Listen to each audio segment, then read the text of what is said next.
আজকের দিনের গরম খবর ছিল স্বরাষ্ট্র উপদেষ্টার এক নির্দেশে চকরিয়া থানার ওসি প্রত্যাহার। কক্সবাজারের মানুষ আশা করছিল স্বরাষ্ট্র উপদেষ্টার এ নির্দেশে সত্যি সত্যি চকরিয়া থানার ওসি মঞ্জুর কাদের ভূঁইয়াকে প্রত্যাহার করা হবে, কিন্তু দেখা গেল ভিন্ন চিত্র। চকরিয়া থানার ওসিকে চকরিয়া থানা থেকে উখিয়া থানায় পদায়ন করা হয়েছে। উখিয়া থানা হচ্ছে কক্সবাজারের যে কোটি থানা রয়েছে তার চেয়ে সবচেয়ে বেশি গুরুত্বপূর্ণ। সাধারণ মানুষ এটি বলছেন এটি কোনো শাস্তিমূলক বদলি বা প্রত্যাহার নয়, এটি দারুণভাবে পদায়ন করা হয়েছে। স্বরাষ্ট্র উপদেষ্টার নির্দেশে প্রত্যাহার না হয়ে পদায়ন হয়েছে ওসি। এ নিয়ে সাধারণ মানুষ কি বলছেন তা জানবো আজকের জনমতে। এখন ওনাকে বদলি করা হয়েছে নাকি উখিয়া থানাতে। এখন আমাদের কক্সবাজারের জন্য উখিয়া থানা একটা গুরুত্বপূর্ণ থানা। ওখানে ক্রাইম বিভিন্ন ধরনের খুব সাংঘাতিক একটা থানা বলতে গেলে। সো এই থানার মধ্যে যদি এই ধরনের একটা কুচক্রী মানুষ যায় তাহলে আমি মনে করি ওটা আর ভালো থাকবে না। ওনাকে আবার আরেকটু এর চেয়ে উচ্চ পদে নিয়ে গেছে, এটার জন্য সবাই সমালোচনা করতেছে, আমরাও শুনতেছি, বলতেছি হয়তো উপরে স্বরাষ্ট্রমন্ত্রী যা বলছে ওই কথা নিয়ে হয়তো একটু উড্ডর করে আবার ওনাকে উঠিয়ে মূল্যবান জায়গায় ফেলছে আর কি। অদৃশ্যের হাত বলবো আমি এটা, যে উনি আবার এখানে উখিয়াতে চলে আসছেন। আসলে ওনাকে কক্সবাজার জেলায় কোথাও ওনাকে পদায়ন করাটা উচিত হবে না। পুলিশ স্টেশন এখন মানুষের আস্থার জায়গা থেকে অনেক দূরে সরে গেছে। কারণ হচ্ছে 5ই আগস্টের পরে এখানে যে পুলিশি অ্যাকশনটা সেটা আসলে বিভিন্নভাবেই এই বিতর্কিত এবং কিছু প্রশ্ন উত্থাপিত হয়েছে পুলিশের বিষয় নিয়ে। একজন ওসির বিরুদ্ধে কেন কথা উঠতে পারে?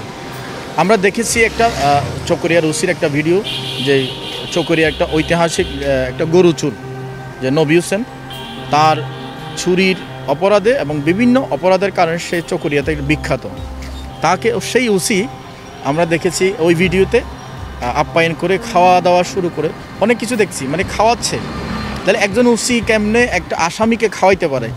তো এই জায়গা থেকে ওই ওসির মানদণ্ডটা কোন পর্যায়ে গিয়ে থাকতে পারে সেটা অবশ্যই বিচারের কাঠগড়ায় নিয়ে আসা উচিত। আমরা জানি কক্সবাজারের মধ্যে দুটি বাণিজ্যিক থানা রয়েছে, শুধু কক্সবাজার না সারা বাংলার সময়, একটা হচ্ছে উখিয়া, একটা টেকনাফ।